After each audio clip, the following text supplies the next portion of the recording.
ಹೆಸರು ಪಾರು. ನಿಮ್ಮ ಹೆಸರು? ನನ್ನ ಹೆಸರು ವಿಭಾ. ನಿಮ್ಮನ್ನ ನೋಡ್ತಿದ್ರೆ ಗಂಡನ ಜೊತೆ ಜಗಳ ಕಾಯ್ಕೊಂಡು ಬಂದಂಗಿದೆ. ನಡೀತಾ ಇರುತ್ತೆ ಸಂಸಾರ. ನಿಜ.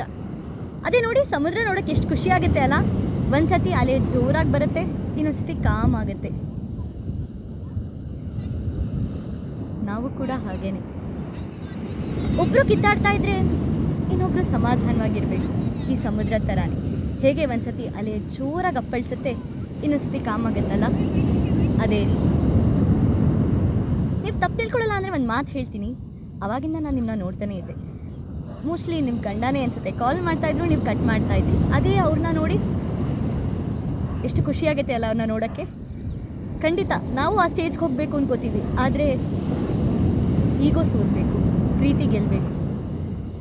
ನೀವು ನನ್ನ ತಂಗಿ ಅಂತ ಅಂದ್ಕೊಂಡು ಏನೋ ಒಂಚೂರು ಬುದ್ಧಿವಾದ ಹೇಳಿದ್ದೀನಿ, ಬೇಜಾರು ಮಾಡ್ಕೊಳ್ಬೇಡಿ. ಫೋನ್ ಮಾಡಿ ನಿಮ್ಮ ಗಂಡಂಗೆ ಮಾತಾಡಿ, ಎಲ್ಲ ಸರಿ ಹೋಗುತ್ತೆ.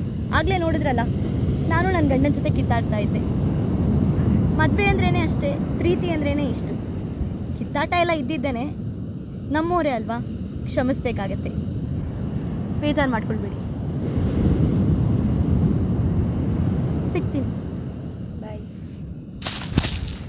ಅನ್ನೇ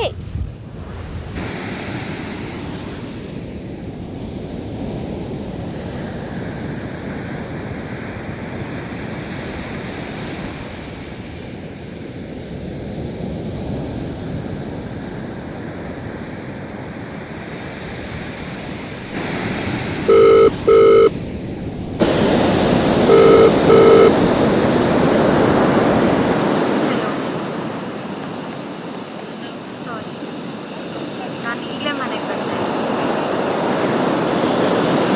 ಸಾರಿ.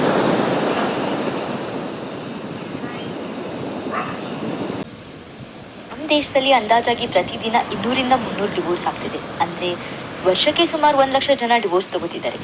ನಮಗೂ ಕೋಪ ಬರುತ್ತೆ, ಇರಿಟೇಟ್ ಆಗುತ್ತೆ. ಗಂಡ ಅಥವಾ ಹೆಂಡತಿ ಜೊತೆ ಯಾಕೆ ಅಡ್ಜಸ್ಟ್ ಮಾಡ್ಕೊಂಡು ಹೋಗಬೇಕು ಅನ್ನೋ ಈಗೋ ಕೂಡ ಅಡ್ಡ ಬರುತ್ತೆ. ಆದರೆ ಒಂದ್ಸತಿ ಸಮಾಧಾನದಿಂದ ಕೂತ್ಕೊಂಡು ಯೋಚನೆ ಮಾಡಿದ್ರೆ ಎಲ್ಲ ಬಗೆಹರಿಯುತ್ತೆ. ಕೂತ್ಕೊಂಡು ಮಾತಾಡೋಕ್ಕೆ ನಾವು ಮೊದಲು ರೆಡಿ ಇರಬೇಕು. ನಿಮ್ಮ ಲೈಫಲ್ಲಿ ಪಾರು ಥರ ಯಾರೋ ಬಂದು ಬುದ್ಧಿ ಮಾತು ಹೇಳಿ ಅಂತ ಕಾಯ್ತಾ ಕೂತ್ಕೋಬೇಡಿ. ನಿಮ್ಮ ಮನೇಲಿ ಏನೇ ಜಗಳ ಆಗಿದ್ರು ನೀವೇ ಕೂತ್ಕೊಂಡು ಈಗಲೇ ಮಾತಾಡಿ ಬಗೆಹರಿಸ್ಕೊಡಿ.